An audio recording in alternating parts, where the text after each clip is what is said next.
کوئی اللہ کا بندہ جو ہوگا، میرے نزدیک، میں آج سے کوئی 6-7 سال پہلے سالانہ اجتماع تھا تنظیم اسلامی کا راولپنڈی میں، میں نے اس وقت وہاں کہا تھا، اس سے ذرا اخبارات میں بھی کچھ وہ کنٹروورسی آئی تھی کہ میرے نزدیک امام مہدی پیدا ہو چکے ہیں، ان کے ظہور کا وقت قریب ہے۔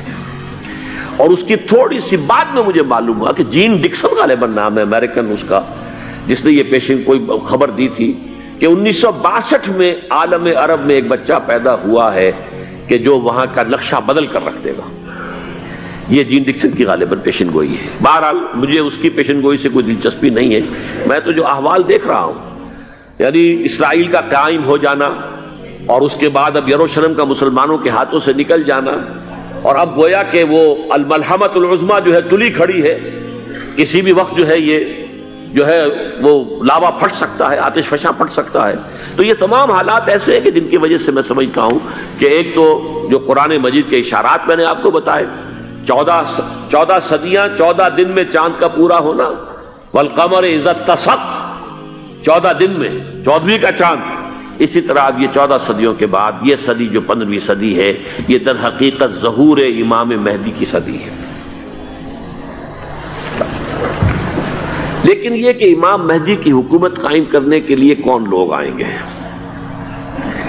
عرب جو ہیں وہ اندر سے کھوکھلے ہو چکے ہیں، عیاشی نے، دولت نے، پیسے نے، دولت، پیسہ، عیاشی، اس کی وجہ سے کھوکھلے ہو چکے ہیں۔ یہاں میں آپ کو 2 حدیثیں سنانا چاہتا ہوں۔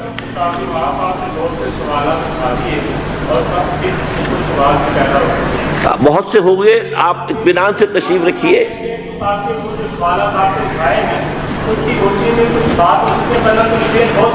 بہت ہوگی، بات ہوگی، آپ اس طرح صبر سے سن لیجئے۔ میں اب تقریباً اپنی گفتگو کے اختتام تک پہنچ رہا ہوں۔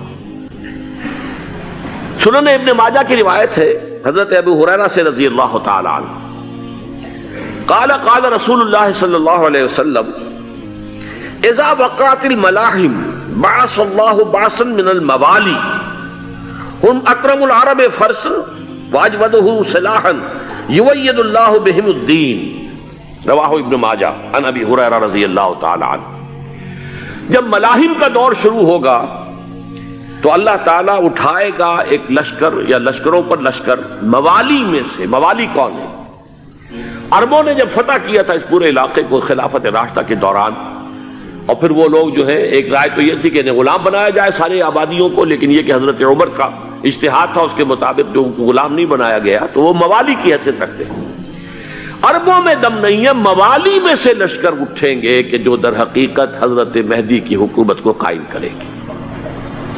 دوسری حدیث سنیے، عن عبداللہ ابن الحارث رضی اللہ تعالی عنہ، اور یہ ابن ماجہ کی روایت ہے، قال قال رسول اللہ صلی اللہ علیہ وسلم یخرج الناس من المشرق فیوطئون للمہدی یعنی سلطانہ، لشکر نکلیں گے، لوگ آئیں گے مشرق سے، اور وہ حضرت مہدی کی حکومت کو جمائیں گے اور قائم کریں گے۔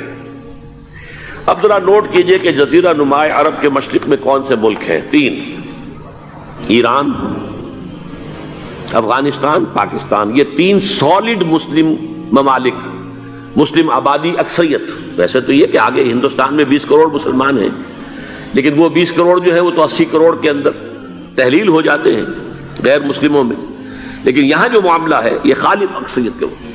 ان میں سے ایران کا معاملہ جہاں تک ہے، نمبر 1 یہ کہ وہ شیعہ عقائد کے حصار میں بند ہے، اس سے ادھر ادھر ہونا اس کے لیے ممکن نہیں۔ حدیث میں یہ بھی آتا کہ اصفہان سے 70,000 یہودی دجال کا ساتھ دیں گے۔ لیکن بہرحال خراسان ایک صوبہ ہے افغانستان کا اس وقت بھی، شمال مشرقی کونے میں، مجھے امید ہے وہاں سے خیر کی، کیونکہ خراسان کا لفظ وہاں پہ شامل ہے، اور حضور کی حدیث میں بعد میں آپ کو سناؤں گا کہ خراسان سے فوجیں چلیں گی جو یروشلم کو دوبارہ حاصل کریں گی، فتح کریں گی۔ جیسے پہلے یروشلم کھویا عربوں نے تھا، دوبارہ حاصل کیا تھا کرد نے، کرد خون صلاح الدین ایوبی رحمت اللہ علیہ، ایسے اب پھر عربوں نے کھویا ہے، لیکن لینے والے خراسان سے لشکر آئیں گے۔